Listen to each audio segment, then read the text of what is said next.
Welcome back to Movies TV Mad. I am Mick Meanus, your host with the most. Just ask your girlfriends and your wives, and especially your boyfriends and your husbands. You can follow me on X Twitter at Movies TV Mad, and a very warm welcome to Saturday's edition of the DCU Daily. James Gunn, Peter Safran, and David Zaslav especially would like you to think it's business as usual at DC Studios after Superman. They'd like you to believe that basically Superman was a box office smash because they're focusing on the domestic. Don't forget, this is domestic man, not global man. Basically, they're saying to you, let's just ignore that we flopped internationally and let's just focus on the domestic. This movie's made over 560 million now. I think it will be past the weekend around 570 million. It looks like it's going to struggle to creep up to 600 million, but it may well do that. But still 70 million shy of Man of Steel without adjusting for inflation. Yes, I'm sorry, Mr. Campier, that is important, but Man of Steel doesn't need to adjust for inflation. So despite all the histrionics, all the lies, all the creative accounting, Superman is not breaking even. It's not going to make a profit. It has lost the studio over $100 million. Over $100 million, right? So they may want you to believe it's business as usual. And the first movie within the DCU is a success, but it's not. It's not profitable. It's losing the company over $100 million. And this, my friends, is the truth of the matter. So Warner Brothers Discovery at the moment seems to be a bit of a non-profit company. It must be. But if you look at what's going on, nothing new's actually being green-lit. Now, Zach Krieger, the director of the smash hit movie sensation Weapons, has claimed while promoting that movie that he has written a DC movie, right? Which is about a guy who incapacitates Batman by accident. That's the premise. That's the plot of his movie. This hasn't been greenlit by Gunn or DC Studios or anyone else over there. This is something that he came up with on his own. So there is that. Now, for me, this would be right up Gunn's alley. But the problem is, who is actually going to go and watch that movie? So it's very important for everyone to understand. Look, Man of Steel made 670 million. I don't think the profit margins for that movie were huge. I don't know if they made money on that movie. But ultimately, Man of Steel made more than Superman. And as I keep on saying, Man of Steel is a superior movie. It's artistic, it's beautiful, it's stunning, it's compelling. It's a real Superman film, right? Whether you like that film or not, they made an effort, right? It's a great movie. And look, Superman isn't. I was talking to my sister last night about this. You know, I promised you guys I was going to watch it 2 times, back to back on the opening day so I could review it properly. When I got early access, once was fucking enough. I could never watch that shit again. It's not a good Superman movie. It's the worst Superman movie ever fucking made. We got Superman getting beaten up for most of the movie. Apart from the end bit where he decides he's Superman. Again, he's got a dog round by his ankles for the whole fucking movie. Everyone has to save him. This is not a good Superman movie. It's not a great Superman movie. It's not a classic Superman movie. And it needed to be a classic Superman movie. Let's not get it twisted. It failed. It's lost the money. And now they're going to hope that Supergirl launches the franchise. They're hoping that at least the people who liked Superman will come in for Supergirl. And more people will come in from the general audience for Supergirl. Personally, I think they're fucking dreaming. They're done. There's nothing being greenlit. There's no super family movie being made. Zaslav said that, as I said yesterday. Meaning, all the movies and streaming shows that they've announced thus far, and we may not see all of them. I explained to you yesterday how Gods and Monsters is dead at DC Studios, and there is no Superman sequel. There's no question about that, and we know that Gunn is claiming that he's writing a follow-up, not a sequel. Follow-up's different, right? And he said, we're all going to be surprised what it's about. And he's hinting that it's not just about Superman, but it's about Superman, right? So they're moving away, basically, from Superman. As I knew they would, because I knew the Superman movie wasn't going to make bank. I knew it wasn't going to make the money they needed it to make. Because as I said yesterday, when you're making movies and streaming for an invisible audience that are not there, when you're spending well over $100 million and, you know, 130 million on marketing, you're going to be in trouble because the audience isn't there. Even Campier admitted that in his, in his monologue about, saying how adjusting for inflation is wrong. Of course, he was talking bollocks because Campier knows nothing to talk about but bollocks at the end of the day. So it's a failure at the end of the day. It's cost the studio $100 million. They're not going to greenlit anything else. And what I'm going to tell you now is this. Get ready for the reaction. As I said before, someone or some people are going to lose their jobs. And that takes me neatly over to Matt Reeves and the Batman situation, because I've always seen a huge red flag with this situation. The Batman franchise is something that James Gunn inherited, but there is a civil war over at DC Studios between Matt Reeves and James Gunn. No, they don't like each other very much, but they have to work with each other. Now, Zaslav said a very interesting thing, because I pay attention and a lot of you, man, don't. He said that Matt Reeves' The Batman 2 is part of James Gunn's 10-year plan. Hold everything. Hold fucking everything. The Batman 2 is supposed to be written and directed by Matt Reeves. It's supposed to be his movie. So how the fuck is that part of James Gunn's 10-year plan when it's supposed to be separate? Can you see what's going on here?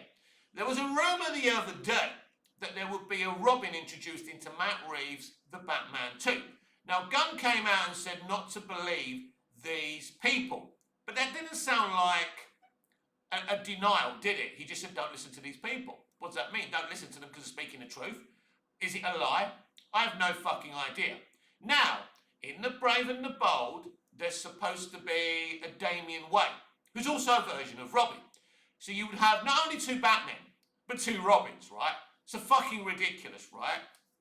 If you don't understand what's going on here, by Zaslav saying that the Batman 2 is part of Gunn's 10-year plan, it's obvious, isn't it? That would lend us to believe that actually the Batman 2 and Robert Pattinson's The Batman and Matt Reeves' vision is now part of the DCU. Last time Gunn responded to a question about this, he said at the moment it's separate, but the situation is in flux. Not my words, his, right?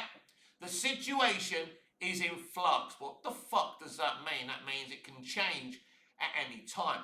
There's a civil war because Gunn and Safran and Zaslav have been trying to persuade Matt Reeves to move over and make his Batman part of the DCU. Because something had to give. They were never going to have two Batmen. There will not be two Batmen. In fact, Zaslav said this a while back, there will not be two Batmen, right? So they're lying about respecting Matt Reeves' vision.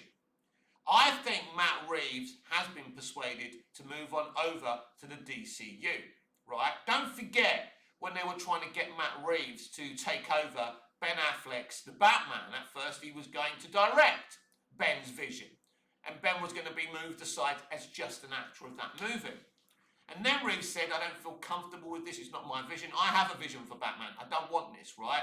And it's not fair on Ben Affleck, which he was right. And so they gave him carte blanche to do whatever he wanted. So Reeves is a man who wouldn't just fold. It's clear to me that his vision for the Batman 2 will remain, but it will come over to the DCU. And they'll make it in a way that it works as part of the DCU, right? Right. Either that, or after the Batman 2, they will announce that this Batman is part of the DCU. If there is a DCU by the time this fucking movie is released. It's a huge, look, the situation is a huge shame, because the Den of Nerds guys was going, if Matt Reeves doesn't join the DCU, he's betraying James Gunn. Bollocks. Matt Reeves only came in to do this for it to be his own vision. It to be away from the DCEU and now the DCU.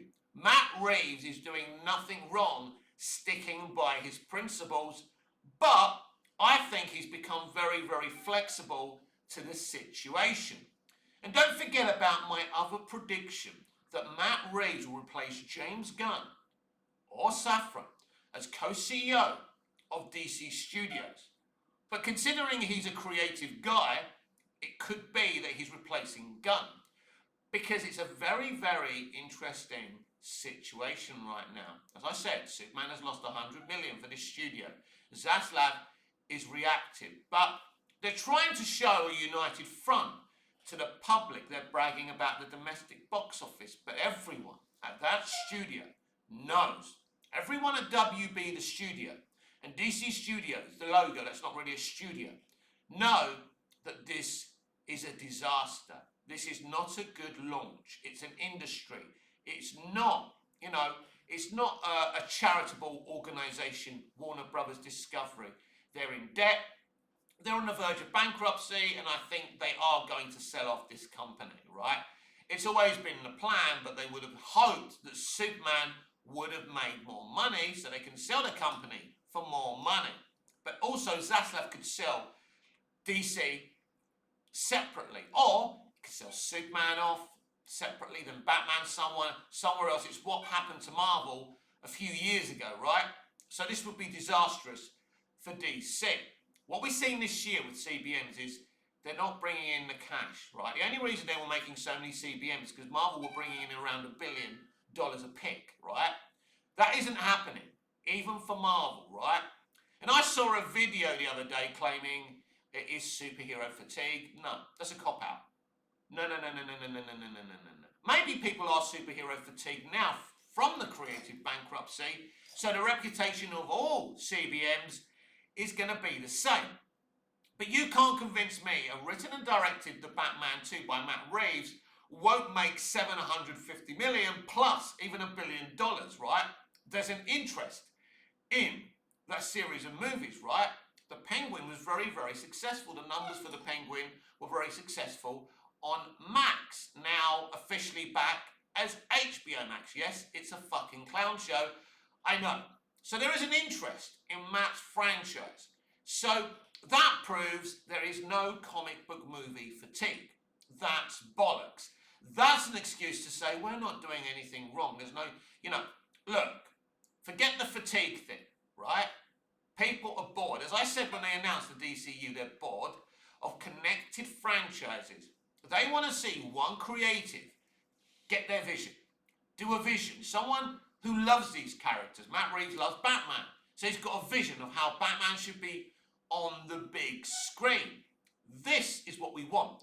We want creatives, writer-directors like Matt Reeves, doing these different CBMs for DC. In fact, it would be good if that was the same thing for Marvel, because they're going to have to admit as well that this franchise thing, this connected universe, simply isn't working. They broke it. After Endgame, they were the biggest. They were in the biggest position, successful position anyone's ever been in terms of franchises. And then they gaslit their own fucking audience and they ruined it. They did it to themselves. So I'm pretty convinced at this point that they're pretty close to agreeing on the Batman franchise being part of the DCU.